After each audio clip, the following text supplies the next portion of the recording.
The second round of the playoffs have been just as exciting as the first. I'm here with a special guest to break it all down and talk a little Lakers in the process. This is the BOUNDLESS and BALLIN podcast.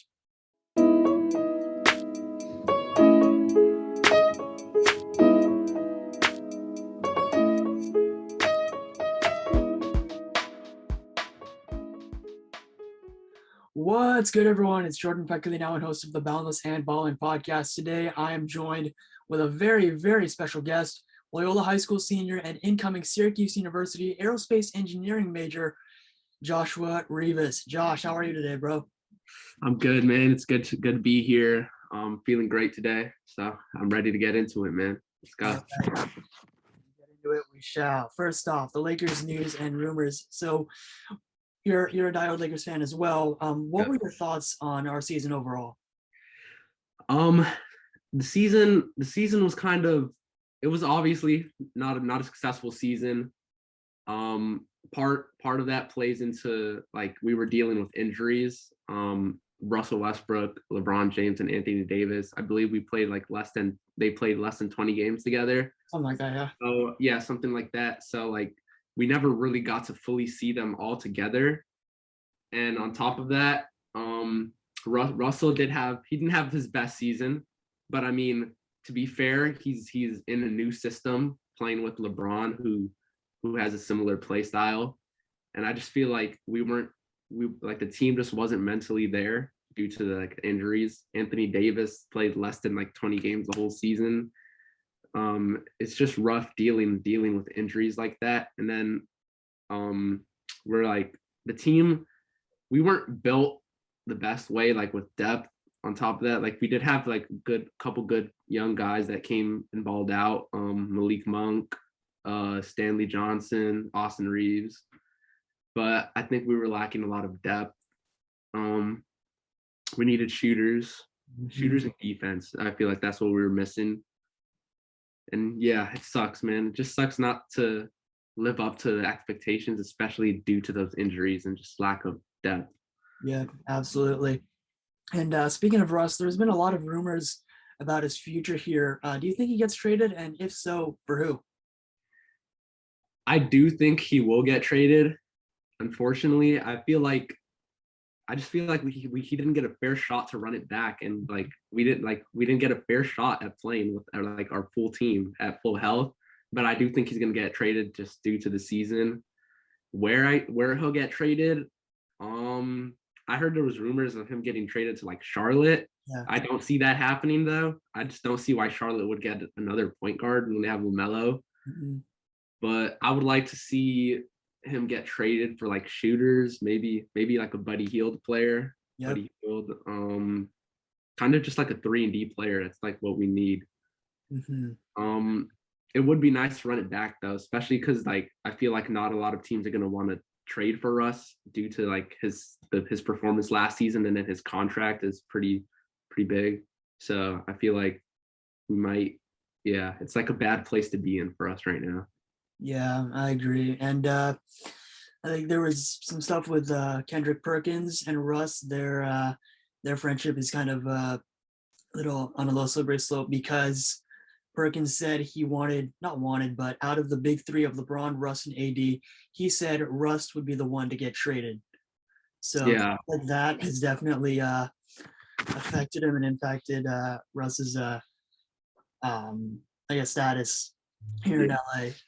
So we'll have to wait and see. I do like the Indiana trades that have been coming through with Brogdon and Hield, for example. Really? Okay. Yeah, that's been. I feel like Brogdon would be big. He'd be a good addition to the team. Yeah, I was listening to another podcast about that, and one of the guys brought up that Brogdon has an injury history as well, and that's been a factor. Injuries have been a factor in the Lakers' search for a partner. Yeah, injuries have been killing us since LeBron got here. I remember in 2019 he got injured Christmas game, and that just killed the season. I mean, we were the 4th seed or something, and then after that we just Mm-hmm. Yeah. Another big rumor in Lakerland is the head coaching search. That's been very interesting. Guys like Quinn Snyder, Mark Jackson, and Nick Nurse and Doc Rivers have all been linked to LA. Assistant coaches as well. But who do you think the Lakers should choose? Honestly, oh man, that's a tough one. I've heard rumors about like Nick Nurse and stuff. If we can get Nick Nurse, I say we go for it. Yep. I mean, I don't see like maybe like I don't see it happening, but like if we can get Nick Nurse, go for Nick Nurse, right? I don't think we should go for like Doc Rivers or something because Doc Rivers like he's a great coach, but I feel like just due to his past history, like his teams have fallen short a lot of the times. And Exactly. we're seeing that like with the 76ers right now. They Mhm. they were up 3-0 on the Raptors and then they almost choked that. They were yeah. So I think Nick Nurse is a good choice. I've heard rumors about Mark Jackson. Maybe he can be a good addition. But Mhm. yeah, yeah. It's sad to see Frank Vogel go, especially since we won a championship with him. Yeah. Yeah, it's just a tough spot to be in right now for everybody, just because we have LeBron and he's like one of the best players in the league. So there's an expectation to win and make the finals, especially with LeBron, since he's been to like 10 straight finals in the past like 15 years. Mhm. Definitely agree. And do you think the Lakers are doing the smart thing by including some assistant coaches in these opportunities? Because they're including Bucks assistant Darvin Ham and I think Raptors assistant Adrian Griffin. Those have been Yeah, these few days. What do you think? I think I think it's a good idea. I mean, especially because a lot of these guys are underrated. Like the assistant coaches, I feel like they get overlooked by the head coaches, but I feel like a lot of them can get the job done. Mhm. Yeah. Nice. And last one on the Lakers here. Who do you think they should target in the offseason to turn things around? Zach LaVine might have been mentioned earlier this week, but Yeah. we'll see how that goes. What do you think? Um, yeah, I feel like we need somebody that will work well with LeBron. So I feel like we should look at that first because obviously we saw how Russell Westbrook played, and it's not entirely his fault, but I feel like yeah, a guy like Zach LaVine would fit in well. Um, yeah, we definitely need somebody like obviously I don't think we'll sign like a big name player because of cap space and stuff, but like a Zach LaVine type guy, that'd be a good addition to the team. Yeah. But mainly I want to see us get like really good like defenders and shooters. Because I mean, I feel like with LeBron and AD, I feel like that's enough in itself. We just need to surround them with decent guys that can do it. For sure. It'll be very exciting to see in the next few months how the Lakers hopefully turn things around here. Yeah. But Yeah. yeah, let's move on to the NBA playoffs. What was the most exciting first round series for you, and what's the most exciting one right now? Oh man. Okay. First round. I'm thinking so on the East we had definitely not the Philly series. The Nets series was pretty surprising, but I mean I don't think it was the most entertaining. I want to say I want to say the Timberwolves, and the Pelicans, to be honest, because I mean the Pelicans came out of nowhere and forced the Suns to what 6 games, Right. and then just the Timberwolves. I mean they were fighting, man. They were fighting. Um, Anthony Edwards and them they gave the Grizzlies a run for their money. I really think had I really think they could have taken that series too, because I mean we saw them blow like a 20-point lead twice in one game. I feel like that series was just theirs to lose.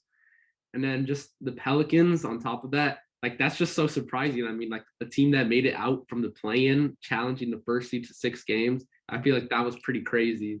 And Yeah. like just seeing Brandon Ingram pop off, former Laker, kind of sucks. But I mean, yeah, yeah, yeah, Mhm. Yeah, for me, first round series, I have to agree. Memphis and Minnesota, and right now, Golden State and Memphis. That is really, yeah. really That's good. Oh my goodness. crazy. It's crazy. It's crazy right now.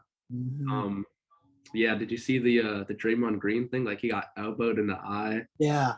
That was crazy. It's been a rough series. Yep. Very physical. Yeah. Who do you have winning that? That one, I believe I had Golden State coming out on top of that. Yeah, yeah, me Yeah. too.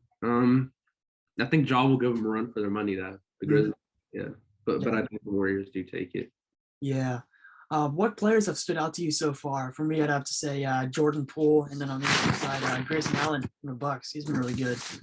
Yeah, Grayson Allen has been really good. For me, uh, Gary Payton the second, he's been balling. Like he's been locked down on defense. Let's see who else.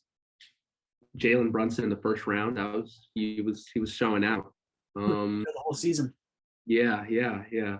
Um, Trying to think.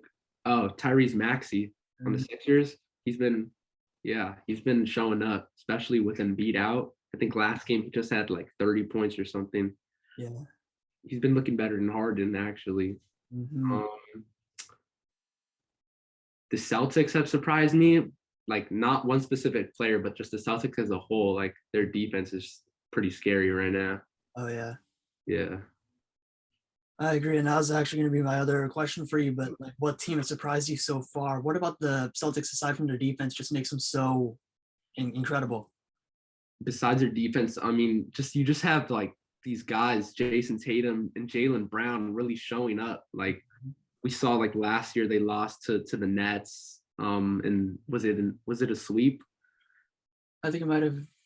Or I they might forget. have took one game. I don't know, but like this year, you just see all these like their ball movement, especially on offense, has been crazy. Like it just like it kind of reminds you of those like Warrior Dynasty ball movements. Mm, And yeah, just different guys showing out like Jalen Brown, Marcus Smart. I mean, even Al Horford, he's kind of like revived his career a little bit. yep. Yeah. Um, Um, Go ahead. Besides the Celtics, I'm thinking who else has surprised me. The Miami Heat as well. Their defense has been pretty crazy. Oh yeah. I think everybody has been like overlooking them, especially because they're like the first seed. So I feel like not a lot of people have taken notice of that. Hmm. Yeah. Right. Who's the dark horse team that you think could win it all? Let's see. Dark horse. I guess I want to say Miami and the Grizzlies, like they're pretty sleepers. Like I feel like if the Grizzlies beat the Warriors, they can make it all the way. And then Miami just I feel like I said, like everybody's kind of overlooking them. So I feel like they can do it. They can definitely do it. Yeah. Yeah. Um, well, you mentioned these guys earlier, but the Philadelphia 76ers, let's pivot to them real quick. Embiid, he might play in game three. We don't know, but what Yeah. is in your assessment of the Sixers run so far? Man.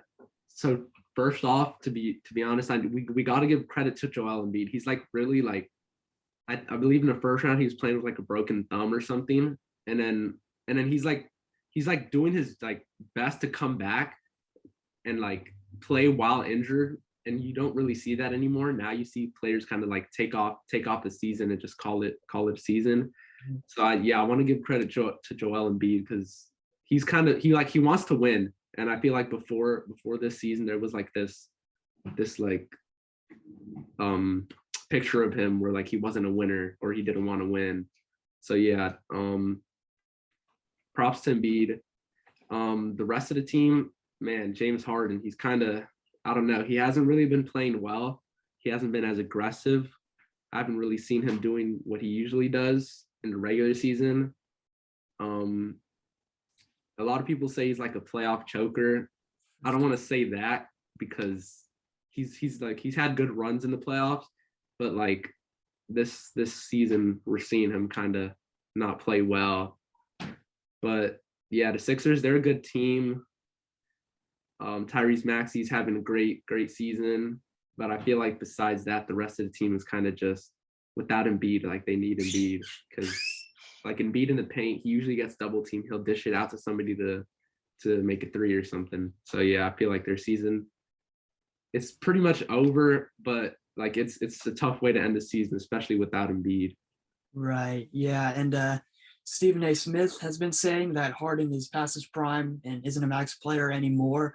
And Yeah, I have to agree with that. Like, yeah, we're not seeing what he did in Houston. That's for dang sure. yeah. I think since Houston, he hasn't really done much, especially last year. Like last year in the playoffs, he got injured, and then he did play well with the Nets, but like this season, we're just seeing him do his usual thing in the playoffs where he kind of just underperforms. And yeah, I feel like past his prime, I guess I would also agree with that just because we haven't really seen him play at all. Like he's been injured and then kind of just like this whole thing where he like is leaving teams and stuff. So yeah, it's like not looking good for him. Hmm. Building like this bad like picture around himself where like he's just out of shape, and then yeah. Yeah, definitely. Speaking of his former team, what were your thoughts on the Nets, a team that everyone expected to be in the Eastern Conference Finals at a minimum before the season started? Yeah, I'm a little disappointed too. I mean, at the beginning of the season, everybody was like, "Oh yeah, Nets and Lakers are making it all the way." But like, if you really look at those teams, like the Nets, of course, they had Harden at the time at the beginning of the season, so they did look promising. But after the Harden trade, they kind of got just Seth Curry for Harden because I mean Ben Simmons hasn't played.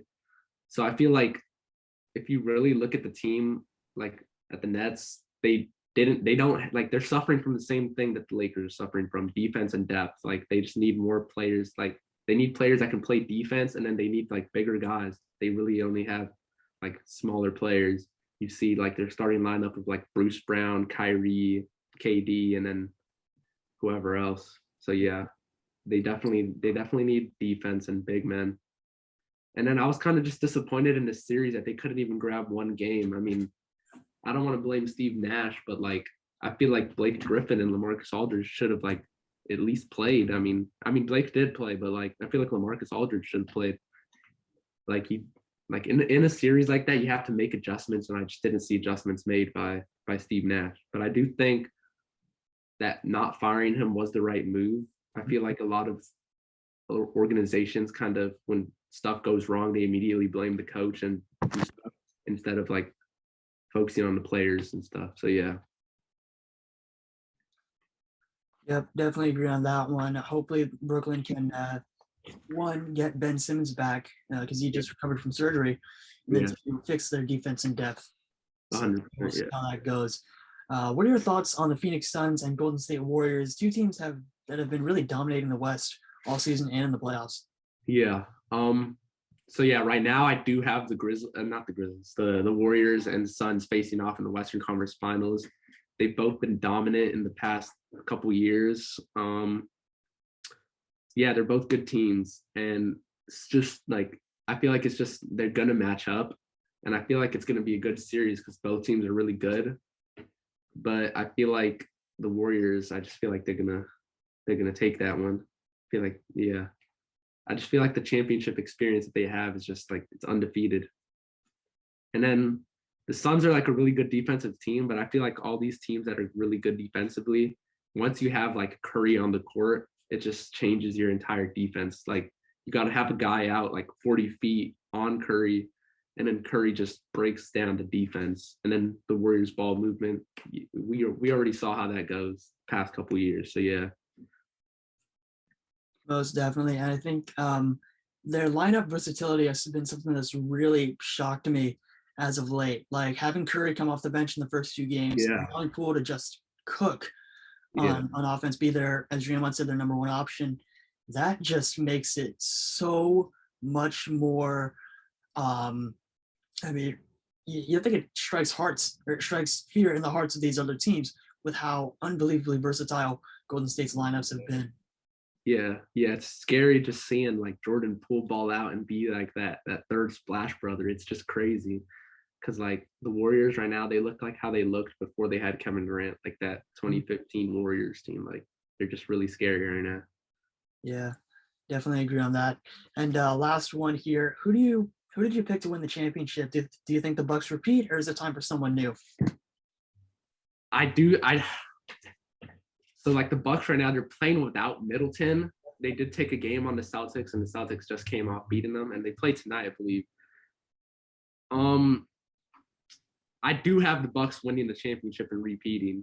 Hmm. Um, I have like the Bucks facing the Warriors, but I could see like the Celtics making it to the finals. But if the Celtics make it, then I think the Warriors will defeat them just because, like I said, Curry breaks down defenses like crazy. But if the Bucks, I just don't think the Celtics have an answer for Giannis. With which, I mean, they did guard him well last game, but I feel like they can't guard him for 7 straight games. So I do think the Bucks will repeat.